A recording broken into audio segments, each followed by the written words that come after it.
برادر عزیز و مکرم احمد جاوید کا نام ہمارے دینی حلقوں میں بھی، ادبی حلقوں میں بھی، علمی حلقوں میں بہت ہی ممتاز ہے، اور میرے لیے یہ سبب امتیاز ہے کہ انہوں نے میری شاعری کی جو مذہبی روحانی جہات ہیں اس پر گفتگو فرمائی ہے۔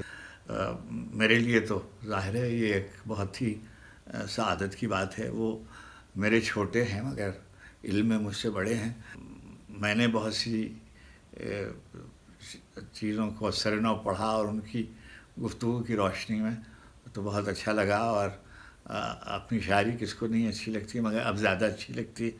تہذیب سخن پر میرے 3 دوستوں نے اور کرم فرماؤں نے اظہار خیال فرمایا۔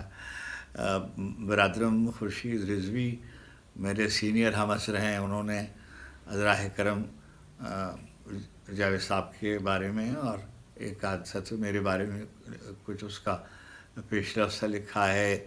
احمد جاوید صاحب نے مقدمہ اس کا لکھا ہے۔ ہمارے دوست ہارون رشید بہت ہی یار دیرینہ، انہوں نے ازراہ کرم کوئی ایک طرح سے سند امتیاز فراہم کی ہے، اور ڈاکٹر خالد مسعود اسلامی نظریاتی کونسل والے،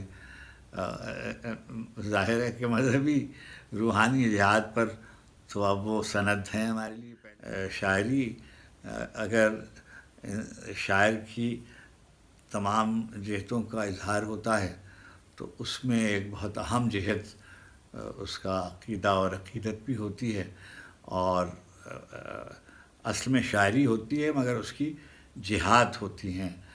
اور مجھے یہ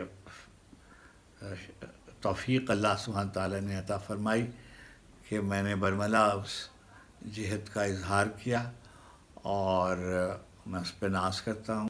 ہمارے دوست شاہد آوان نے شائع کی ہے، خوبصورت کتاب ہے، آپ دیکھیے گا کس اہتمام سے پاکستان میں کتابیں چھپنے لگی ہیں کہ جو ہمسایہ ملکوں کی نفیس کتب کی جو روایت ہے وہ پاکستان میں بھی خیر سے اب جاری ہو گئی ہے۔